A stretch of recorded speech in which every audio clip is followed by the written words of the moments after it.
I literally just want to talk about real quick how weird of a dude Rasputin was. Like, oh, there's a song and whatever, like, oh, rah rah Rasputin, like, and stuff. That's cool and all. But this dude was weird. Like, okay, real quick. Imagine you're just walking down the street, right? You're just chilling, maybe eating an ice cream cone, maybe a hot dog, whatever people eat on the street. And you see this. This. Look at his eyes, dude. Look at him. It's like it's like there's okay. There's seriously like a presence to the photos of him that I see because it just feels like I don't know, like it doesn't feel like this dude was born in 1800. It feels like this dude is like possessed by a being and he's just like out to like not do good. Like he's a bad man. Like I don't want this man near my family. Like get this man away from my niece and my nephew and my family, man. This guy was weird. So okay, he was born, right? He was born obviously in Russia. That's where his that's obviously the whole like his identity. He's a Russian. He was literally born in Siberia. So uh the dude ended up being super powerful in a primary council member of the Russian Tsar and all that jazz. But he was born in Siberia in a little like farm area. Super mystic. He was a peasant, so he was born into a peasant family in Siberia. He took a pilgrimage when he was 20 something. I think it was early 20s. He took a pilgrimage, um, and he literally just converted. Like he had a huge religious conversion. And he became this sort of monk. No, literally, like not even sort of. He literally became a monk. And then he went to St. Petersburg after having that conversion. He was in his 20s already, late 20s, and he visited a church in St. Petersburg, and like these people saw him, right, and they were like, "Oh my God, this guy's crazy. This guy's like gonna heal us. This guy's like a legend. This dude's like built different." Uh, he became this figure. He became literally a sort of like kind of like Leonardo DiCaprio, but like when Leonardo DiCaprio was young, like everybody knows Leonardo DiCaprio now, like oh it's whatever, oh it's Leonardo DiCaprio, whatever. But like when he was young, everybody was like, oh who's this guy? Who is he? Like he's new. Oh my God, who is he? So that was basically Rasputin in St. Petersburg. So Rasputin, Leonardo DiCaprio, same thing, literally the same person.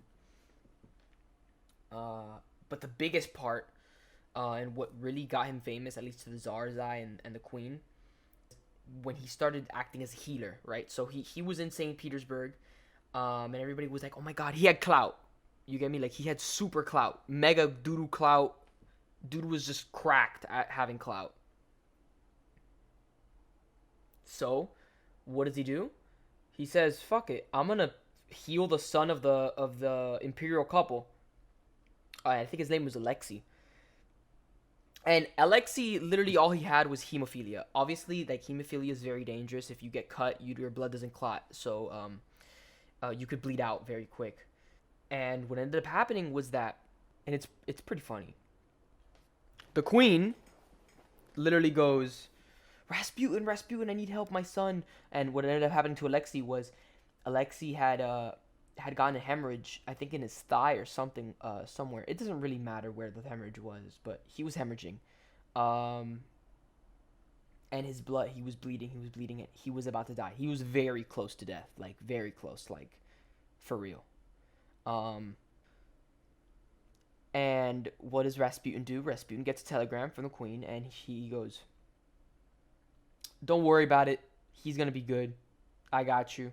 Just do not let the doctors touch him."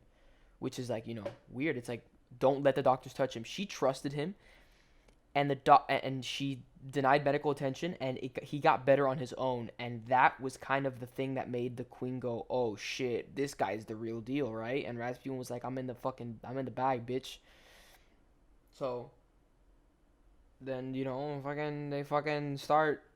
He becomes part of the court of And by the way, what ended up happening with Rasputin was, or with Alexei, was the doctors were giving him aspirin or whatever it was. It stopped your blood from clotting and made your blood thinner, right? So it just so happened that when Alexei stopped taking this, the blood started clotting on its own, little by little, very little, and he stopped bleeding. So it was the aspirin or whatever the medicine was that was thinning his blood. And obviously the queen didn't know this. Nobody knew this. It was just, oh my God, Rasputin is a god. He's Leonardo DiCaprio, but before Leonardo DiCaprio even exists. So the dude ended up, obviously Russia's in war with World War One.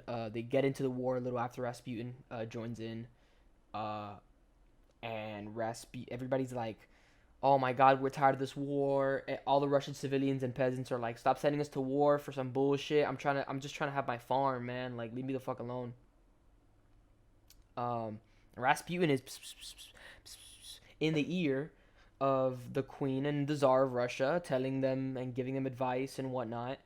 And everybody starts blaming Rasputin. The peasants don't, but it's the high nobles and people close to the queen start blaming him. Because the nobles don't like peasantry. They don't like peasants being in the court. Obviously, Rasputin was born a peasant.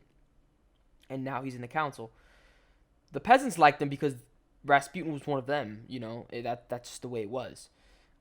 He was kind of the middle ground between the peasantry and the nobility. Because, you know, he wasn't really a peasant anymore, but he wasn't noble. He wasn't born into it. So he was kind of good for the Russian people for the people for a while, and nobility, they started getting really upset because they thought he was corrupting the imperial family, which he kind of was. And then people started speculating that he fucked the queen or whatever. But I mean,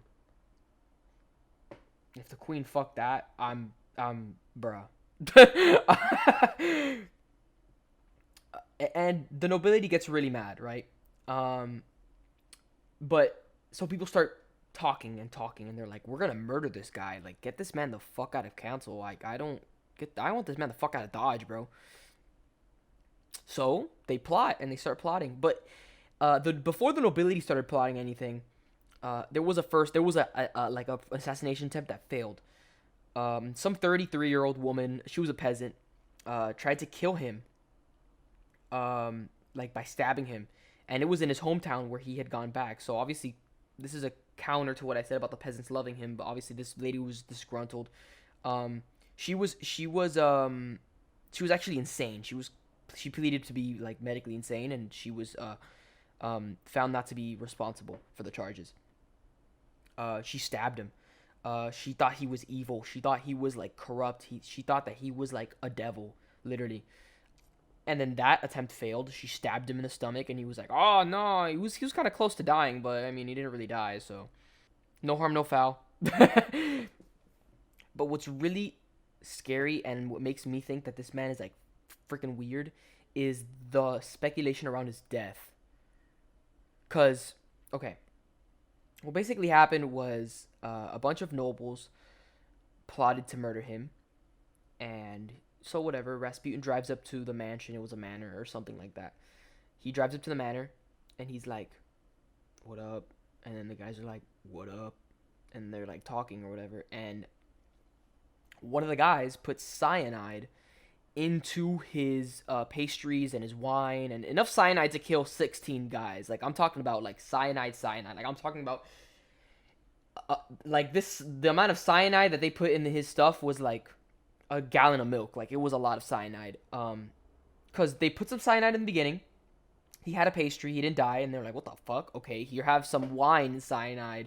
And he was like, I'm good. So that's where the part of the song where he's like, they put some poison into his wine.